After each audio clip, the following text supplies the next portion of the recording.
What is poppin'? It is the Slaptain. I am but a lowly Slaptain riding these ReFi waves, and this is This Week in ReFi, where we give you all of the ReFi news that is fit to go ape wild over. Of course, with me is the man with the plan, the man with the summer tan, the Estonian madman, the man of the hour, the man with the power, the man he's so sweet he's never souter, leader of the regenerative finance vanguard, Sir Rez. Hello, it's me. We really need to shorten that intro.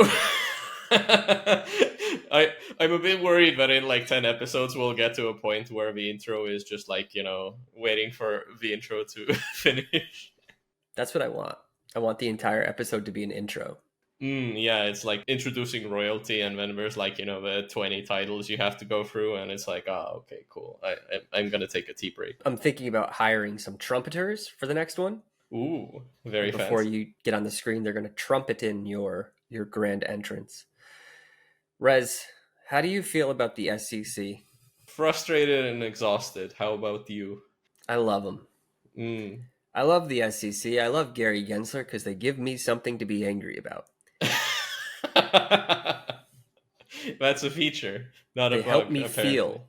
They help me feel. How do you feel about Ripple Labs and Ripple? I guess they are huge and have a lot of fans, so I'm gonna say not much. Honestly, haven't gotten into their token too much, to be honest. The thing I do know about them is that they are, for the past couple of years, in a constant state of being sued. They always are getting sued, which I think is one of their main selling points if you're a token holder. If you're an overly litigious token holder, if you're someone who likes being embroiled in...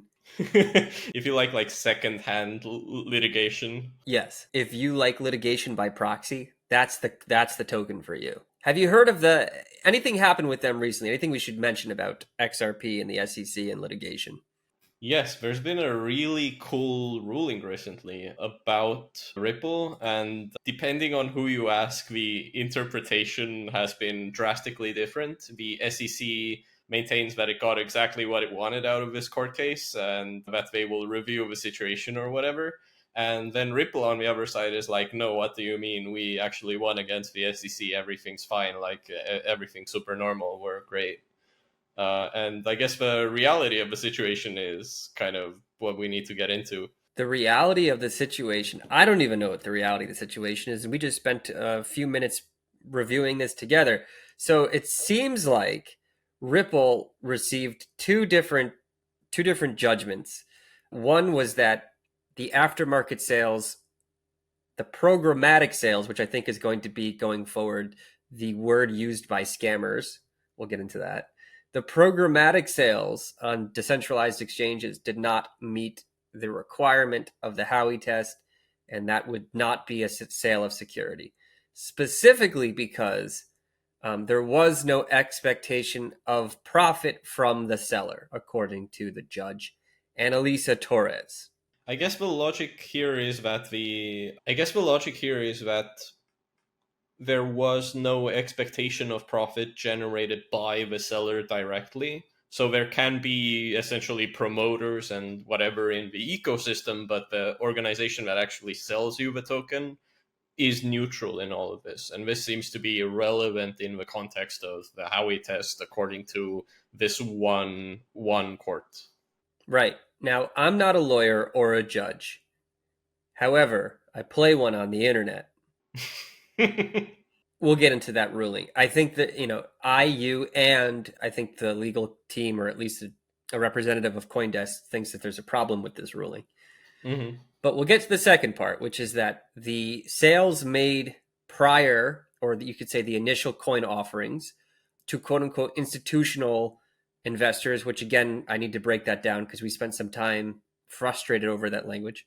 Yeah, they use the term institutional sales. Institutional sales was specific. Like, it doesn't necessarily mean your target audience is only institutional investors. It just means whatever the originating institution is, or this organization that is doing direct sales. I think direct sales is maybe a bit more comprehensive in terms of like what that might mean. Yeah. But yeah, direct sales is a security offering. Indirect sales, however, completely fine. Right. So if the Ripple Labs, or I believe it was Ripple Labs, in making Mhm. the direct sales to investors, whether they were accredited, institutional, or retail by the legal definition set forth in the SEC, that would be an investment contract. So what this seems to be predicated on is if the seller was the one the investor could expect profit from their actions and their efforts, then it would be a security. However, if you purchased from someone and that person or entity would not have an expectation that their work would give you a profit, then it wasn't a security. This doesn't feel right to me. And so if we look at the opinion of CoinDesk, they said something very similar, which is that the prong of the Howey test that talks about expectation of profit isn't only applied to the seller, but to any entity, third party. And certainly you could make the argument, and I believe the SEC was, that Ripple Labs was a centralized organization that a purchaser of the XRP token would expect that the work of Ripple Labs or the efforts would generate them a profit. Mhm. Right. And so you and I were talking about this, like we thought that the ruling essentially would come down to, was Ripple, the token, sufficiently decentralized, or Yeah. could the SEC convince the judge that there was a centralized entity, Ripple Labs, that investors would expect a profit from due to their efforts? We never got that ruling. Nope. We got something very strange. We got something in the style of, well, it really depends on who the seller is and like, are they involved in actually doing sales to you? That seems to be the implication here. So if you buy it on a decentralized exchange, or if you buy it even on a centralized exchange, if the exchange doesn't go out of its way to tell you like anything in the style of, you should definitely buy it, going to the moon, super nice. If it's essentially just being neutral in the middle, the implication seems to be that that's fine because the seller themselves isn't creating like any sort of expectation to you. So any like revenue is very indirect in the sense of, you know, if one organization just sells to the market and the other one buys from the market, then indirectly there might be some money changing hands, but there's a neutral essentially system in the middle that's somehow taking the blame off of all sides. That Mm-hmm. seems to be the implication here. I think a another important detail that we have to mention is this other distributions category, which also seemed really interesting, which is if you have contributors, employees, community members, etc., and you do airdrops to them, that does also not constitute an investment contract. So if you, in addition to your standard wage, receive like a bonus essentially in XRP tokens based on the ruling that we just have been reading, it seems like that's completely fine and doesn't constitute being an investment contract, even if you work with a direct expectation of receiving the tokens as a sort of compensation, which does seem strange again, like not completely coherent.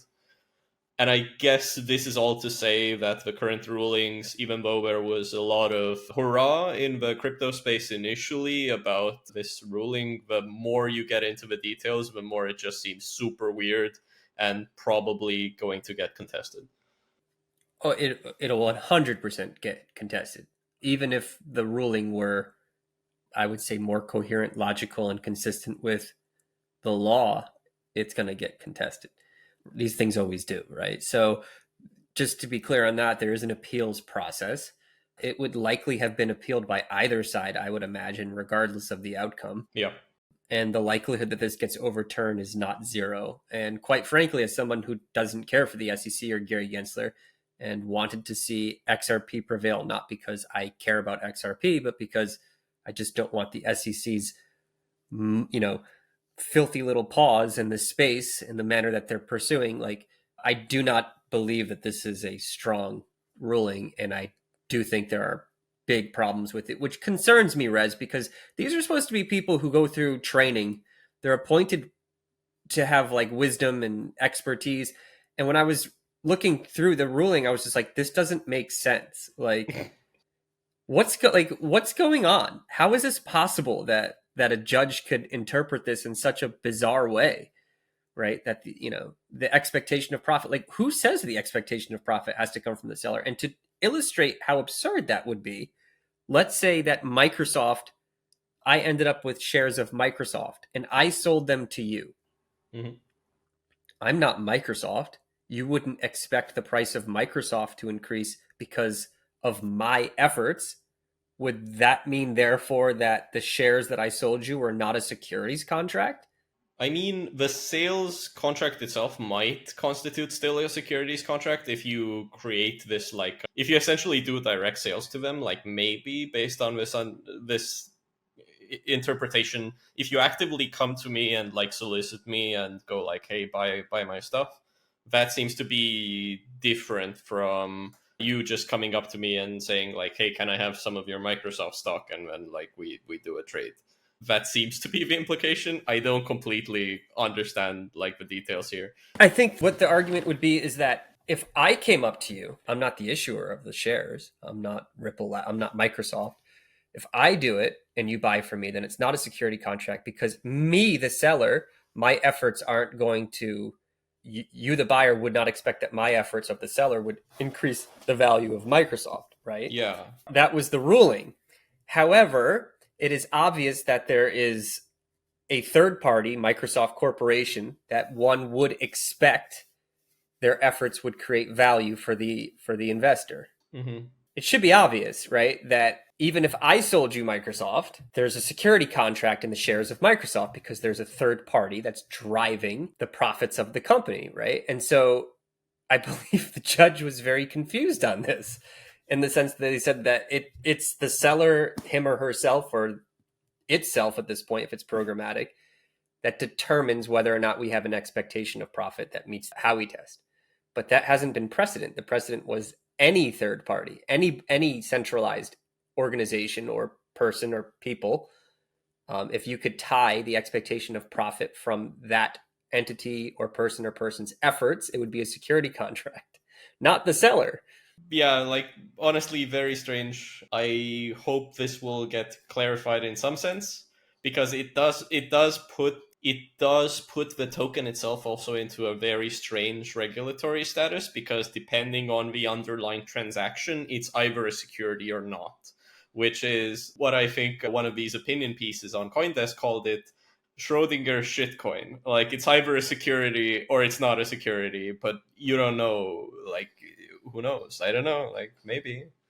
Yeah, and the other point about, I'm going to call it equity compensation. They called it other distributions, but in the TradFi world, we call it equity compensation. And a lot of people at tech companies receive this. Microsoft is a very good example. They receive what are called restricted stock units.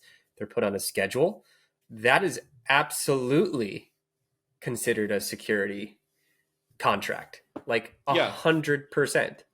because the underlying asset itself is considered a security, right? So like whatever transaction is going on around it isn't material to it, in the sense of the underlying asset being traded is a security. Here we have the status of being a security moved to the transaction level, not the asset itself, which is kind of strange. Like that, it creates very it essentially creates a sea of loopholes. Like, the whole thing's one big loophole. Like, you could have your friend sell it and then it's not a problem. You could airdrop it to your friend and then they could sell it and then it's not a problem. You could put up a liquidity pool. Somebody could buy from the liquidity pool. That's not a problem. You just can't go into like a physical contract that says Ripple Labs selling for $100,000 to Slaptain these units of RPL tokens, and because that's a security contract essentially, but nothing else qualifies. This seems to be the implication, which I don't really know how to feel about. That seems just kind of weird to me. Right. And then the judge also said that there was a lacking of tangible value being transferred from the receiver of the, basically the distributions given to employees. Let's simplify the language. So because the employees weren't giving a tangible value to the issuer, Ripple Labs, then it wasn't a security contract. But that's not how it's been ruled. Like the tangible value is the employee's labor or efforts, and that's exactly what you see in equity compensation for most large tech companies like Microsoft, Amazon, Google, etc., Oracle, Cisco, you name it, right? So very strange rulings. I'm again partial to the SEC getting dunked on, but I'm also an objective person and have to admit that these seem unlikely to withstand appeal. But yeah, like functionally it seems like, this might have been the result of a very what's the word, a very literal reading of just the text of the Howey test. Because if you look at how the Howey test itself is worded, it's one, investment of money, two, in a common enterprise, three, with the expectation of profits, four, to be derived from the efforts of others, right? But the others is others without Yeah. qualification to being the seller. It's others. Yeah, but it's also an investment of money in a common enterprise, right? Like you didn't give this organization money, right? So also there was no money exchange because maybe you're an employee, right? And then Oh, I see. You're talking about the these are like really literal kind of interpretations that kind of seem to, well, I don't know the regulation enough to fully comment on this, but based on what I've seen on the internet before, it does seem to imply that this ruling was made without any of the kind of surrounding context of how the Howey test has historically been applied. So it's just left to be this like base text with like no other notes. Yeah, and I think there's, I mean, again, I don't know, I can't cite it, but I believe there's case law that says that money doesn't, that money part doesn't only refer to like you and I exchanging fiat. Yeah, it means like a transfer of value. Yes, yeah, exactly. A two-way transfer of value, 100%. All right, anyway, so that's the Ripple news. What are your final thoughts, if any? I would say I'm dazed and confused. I just don't really know like how to interpret this. It feels like, I don't know, kind of excited to see where this goes, because if this really does stick, that implies like huge changes to securities regulation in general, introducing like an infinite amount of strange loopholes that seems to imply that transactions are what determines if it's a security or not, and not any underlying properties. I like that. Dazed and Confused. Have you ever seen that movie? I think it's Richard Linklater. I know the Led Zeppelin song. I have not seen the movie. The movie's great. It's about teens graduating in I believe it was in Maine in 1976 on the bicentennial. All right. I was just watching clips of it. All right, let's keep continuing with some regulatory stuff. This one went under the radar. I do think it's very important. It's the Ooki DAO, everyone's favorite DAO, Mm-hmm. getting sued by the CFTC, the Commodities Future Trading Commission, and losing in a default judgment. And a default judgment essentially means that a defense wasn't put up by the defendant. They chose not to respond. And in the absence of evidence provided by the defendant, the court ruled in favor of the plaintiff, the CFTC, and said that a DAO can be held accountable, similar, I would guess, to a corporation. I think if you wanted to conceptualize this in a simple matter, a corporation could also be sued by an entity. It could be legally responsible as a cohesive entity, and so can a DAO. It would receive the same treatment. You would not have to call every member of a DAO to serve them. You could just call the DAO itself. Based on how I've had this explained to me, since at Solid World we have spent a lot of time on legal.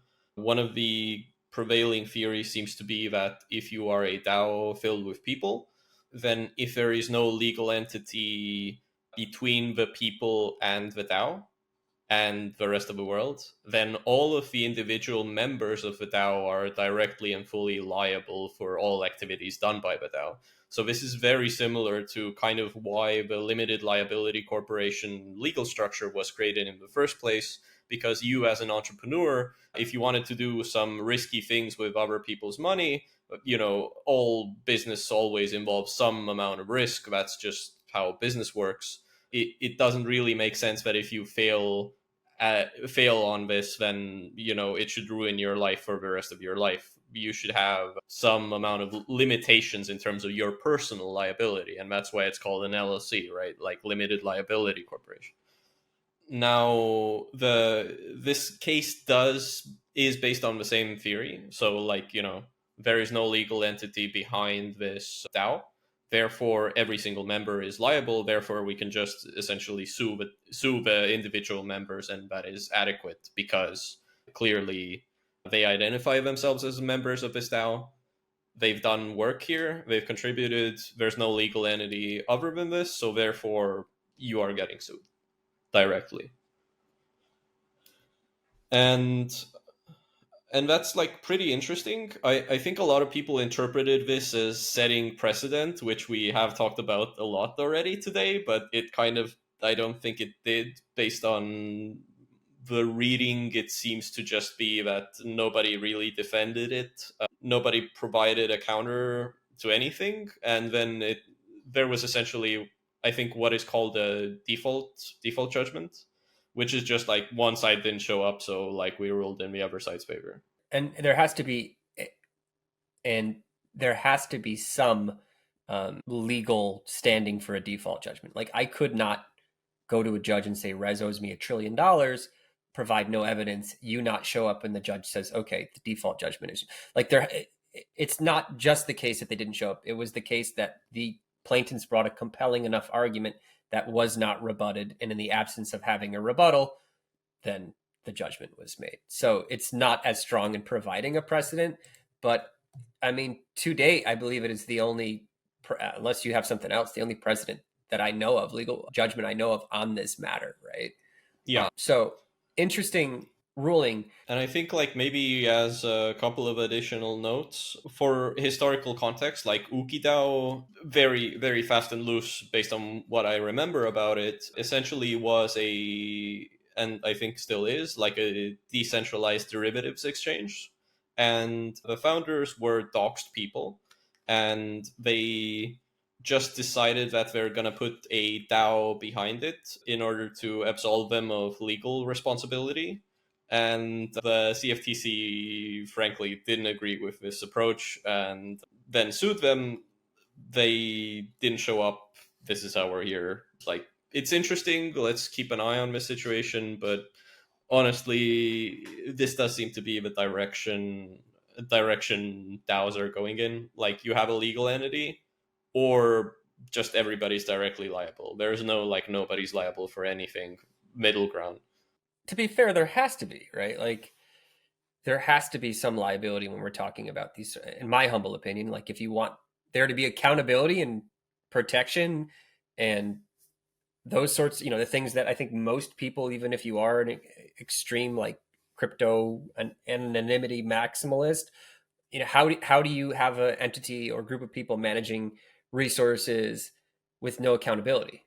Yeah, maybe if it was just like 100% pure code, maybe you could argue in that situation that there's no liability to be given because ultimately everybody just accepted that the code's going to work how it works. And I think that's completely reasonable. But also there are very few organizations that fail like actually measure up to this. Most don't. I can't think of what you'd call a DAO that is pure code. It's usually someone pulling policy levers, putting forth marketing materials, making decisions on which liquidity pools to offer to people. Yeah, I mean, in that sense, like Aave is, I don't think like the best example because they have like risk parameters that are managed by like a centralized group of people. They're just like not public or accountable in that sense. And then there is Uniswap, for example, because I guess pools in that sense do constitute the very sort of immutable sort of transaction mediator. I'm using too many words, but essentially like it's just a piece of code that does a transaction, right? And it doesn't have any external things that would change it. It doesn't need anybody to come in and say like I'm okay with this trade, I'm not okay with this other one. It's pure code in that sense. So that function maybe wouldn't require like anybody to be like directly liable for it. But then you also don't really need like a DAO, because a DAO seems to imply that you are doing something specific to change the way the protocol works. Whereas if it's just immutable code, then nothing kind of needs to happen. Yeah, I think there's just a contradiction in this idea of a DAO, like autonomous and organization, right? Like if it's a group of people, there's nothing autonomous about that, in my humble opinion. Well, maybe again if it's just code. If it's just code, it follows rules.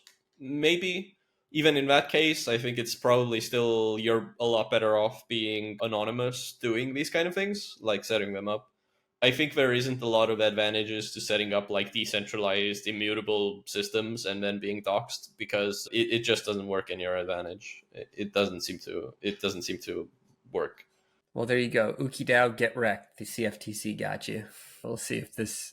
Well, we'll see. We'll see if the SEC ever takes on a bigger DAO. What's like a big DAO, like Olympus, right? Something like that. I think MakerDAO might be like a very realistic target. I think if we get stablecoin regulations, which does seem likely, then these decentralized organizations might struggle to follow those rules.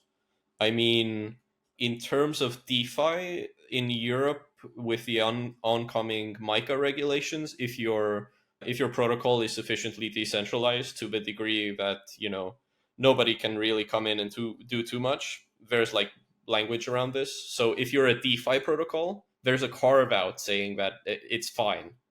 Whereas in the US, I don't expect this to be the case when it comes to stablecoin regulations, if they do show up. Who knows? Yeah, to be determined. Let's continue on the regulatory warpath. Mm-hmm. Rez, how do you feel about emojis? They're fun.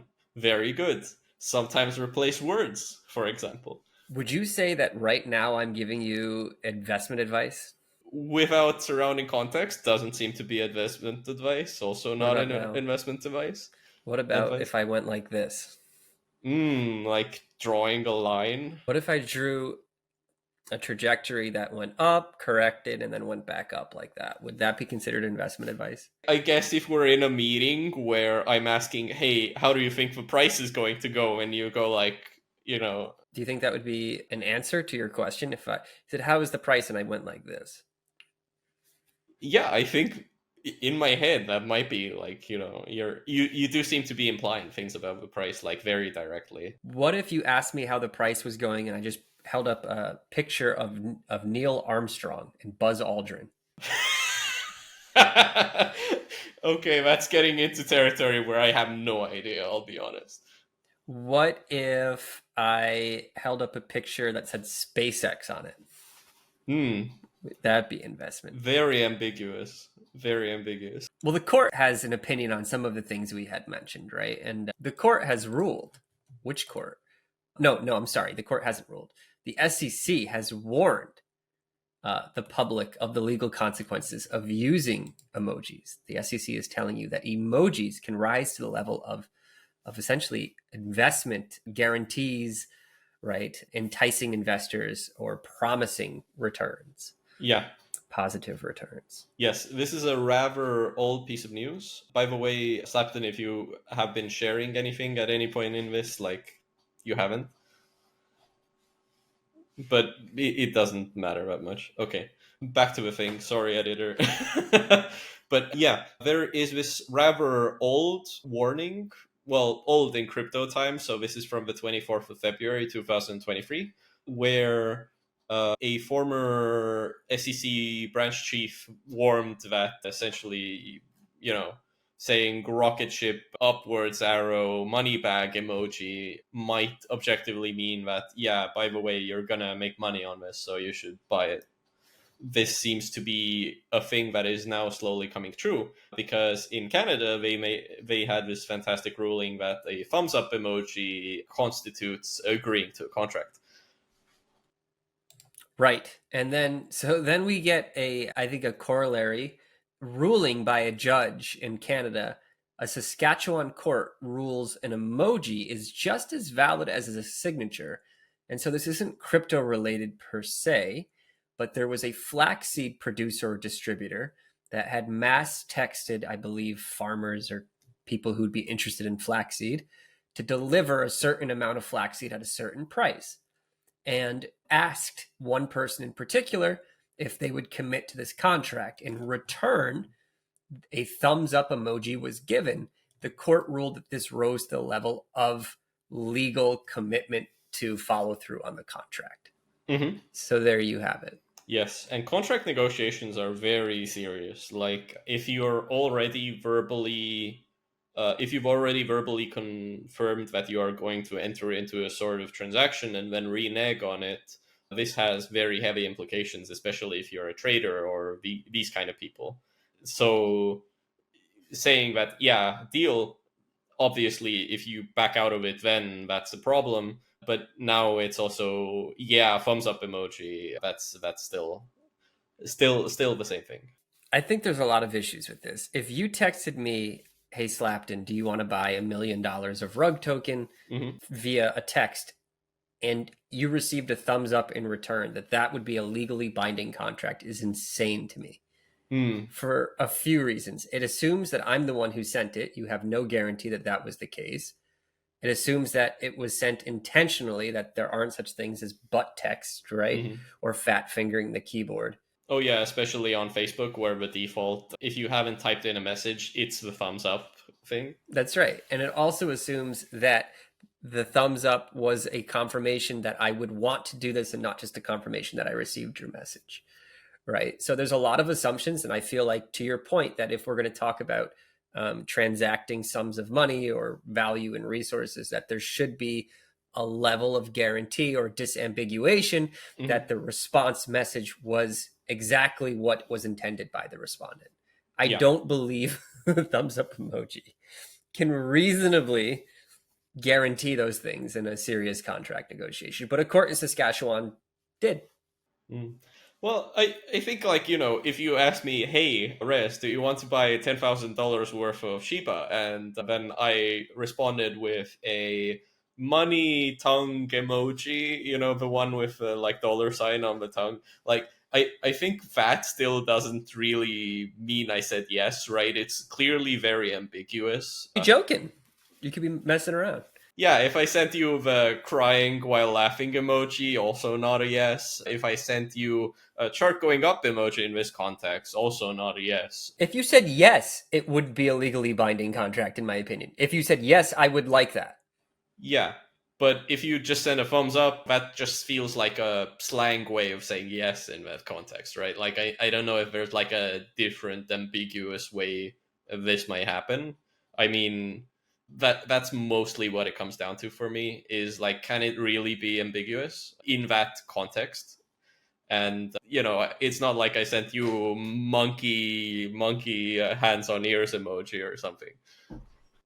Oh, that's a super serious one. So like, it makes me think of like a person just spamming up people's inboxes with unsolicited offers, hoping one person fat fingers and gives a thumbs up, then going to a court in Saskatchewan and saying, hey, we've entered into a contract. This needs to be legally enforceable. I think there's like also this question about the savviness of the parties involved, if that makes sense. So, for example, if these were traders in two trading houses messaging each other, or like a broker or something, right? And one of the brokers then goes thumbs up emoji, I would expect them to understand the legal implications of confirming anything in that kind of a negotiation, right? While if it's just you and me, maybe it isn't that important. We're not savvy. Right, yeah, we're not savvy. Like, we don't know where we are. Yeah, we don't know where we are. Like, we don't understand that there's like legal implications to saying yes to things. Like, that's not a thing we know on a daily basis. But if you're a professional trader, I would say that's different, right? I think it's silly. Again, appealable. Hopefully they lose. We'll see. It's good to know we're so much more wise than judges, man. That's always a good thing. Yeah, so I think that's our regulatory. There are a lot of regulatory things to go over. The next thing I wanted to go over was doxing people, the ethics of it, and then also what was it? Arkham Intelligence, I think. Arkham Intel. That's right. Yeah, you want to share the screen for people to get kind of a vibe? I can't share my screen. That's the problem. Oh, okay. Give me a moment. I'm gonna do it instead. So. There we go. Let's talk about Arkham Intelligence, which is the first on-chain doxing platform. Decentralized doxing for anybody. Nobody's safe anymore. Anybody can put up a bounty to know where you live. That's the situation we're in right now. Dox me. Yeah. Everyone watching this, dox Rez and I. Shouldn't be too hard. Yeah, I mean, if you have our wallet addresses, like now you can put up a bounty of like 2 ETH saying, please let me know where Rez lives. I would really love to do definitely not, $5 wrench attack on them. The ultimate anti-security maneuver, the $5 wrench attack. We were mentioning this before. I think what this does to some degree, though, is like puts a hole in the argument from politicians that crypto is the preferred method of money laundering, right? Because now what you have is a bunch of sleuths that are being incentivized to track down wallet addresses. And if they weren't able to do that, they wouldn't go through the process. There wouldn't be bounties. It turns out that a public ledger of transactions is not what criminals, well, I shouldn't say that. It is intuitive to think that a public ledger that tracks transactions in the flow of assets is not where a criminal would like to put their assets. Yeah, exactly. Like on public blockchains are very bad areas in terms of trying to obfuscate anything. Ultimately, there will be a trace one way or the other. It's just a question about how complicated it is to connect, transaction A to transaction B.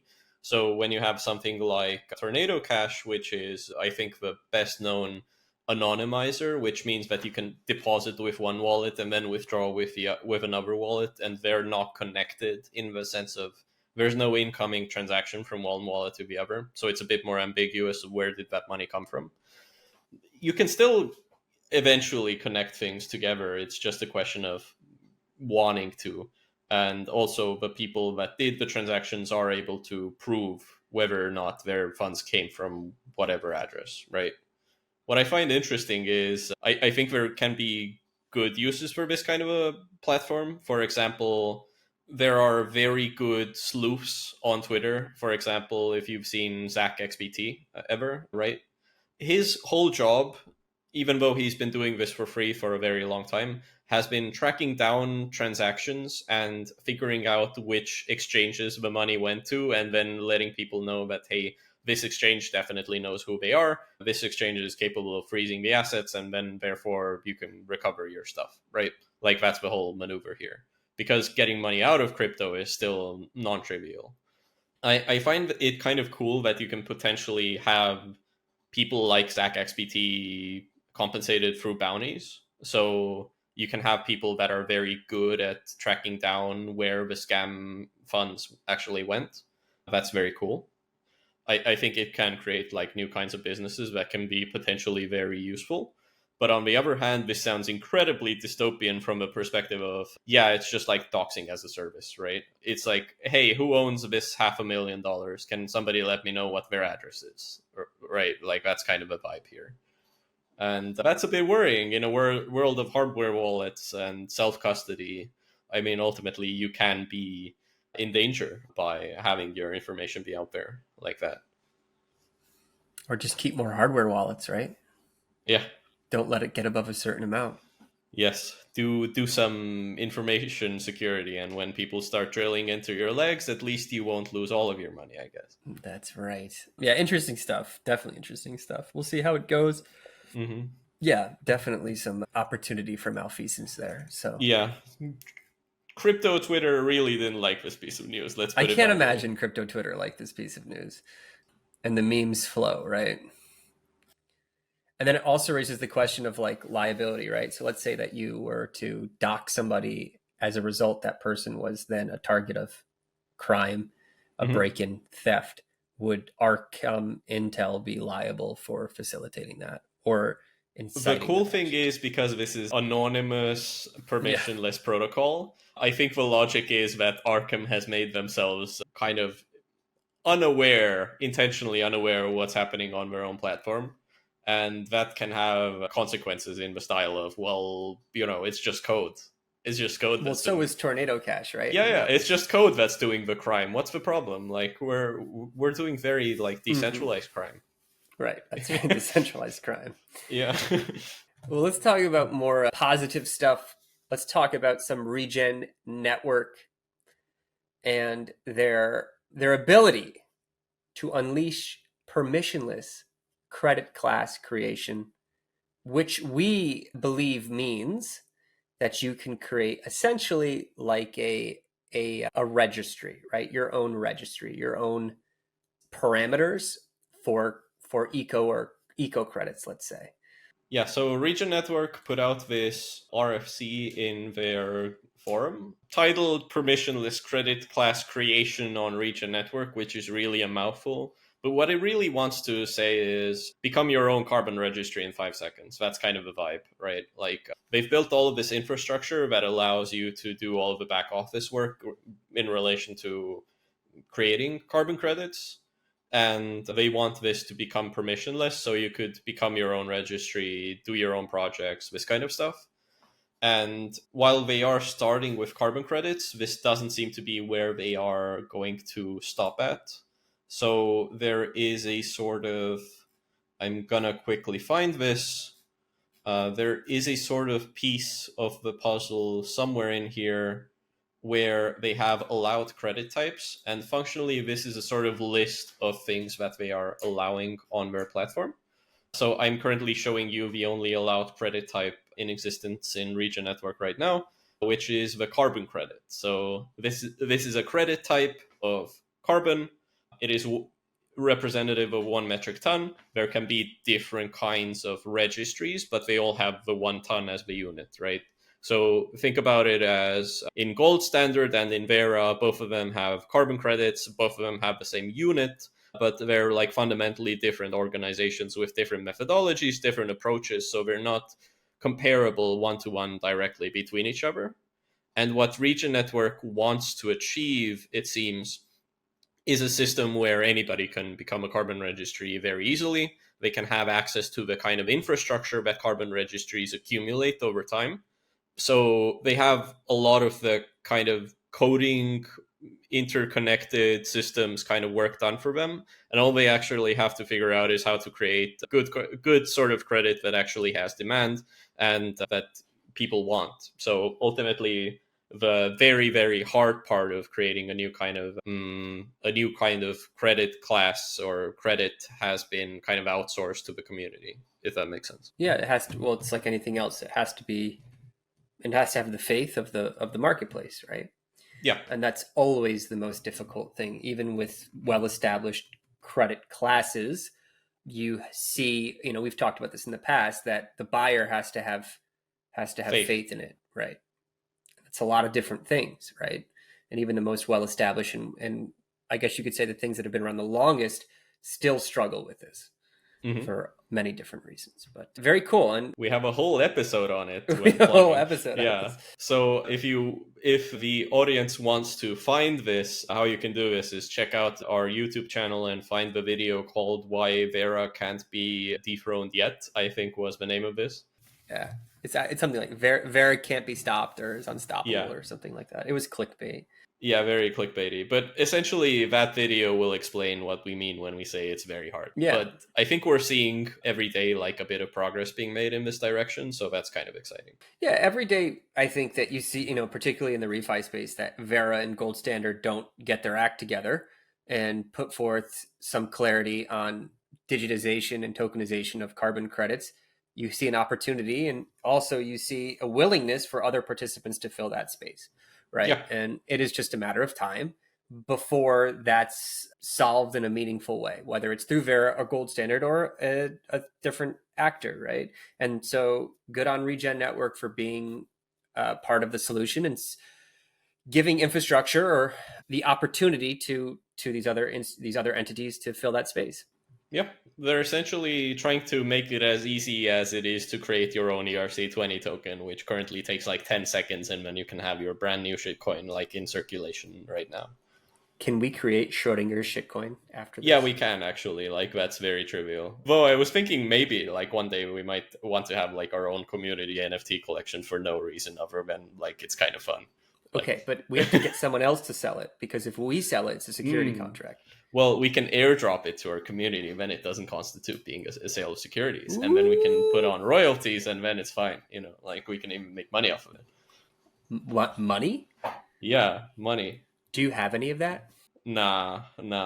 If you're in Europe right now and you are using electricity, you can get money. Did you know that, Rez? I don't think it's like literally right now, but maybe by the time it comes out, maybe. Did you know that if you are mining Bitcoin in Europe right now, you're going to get paid by the EU? To mine the Bitcoin.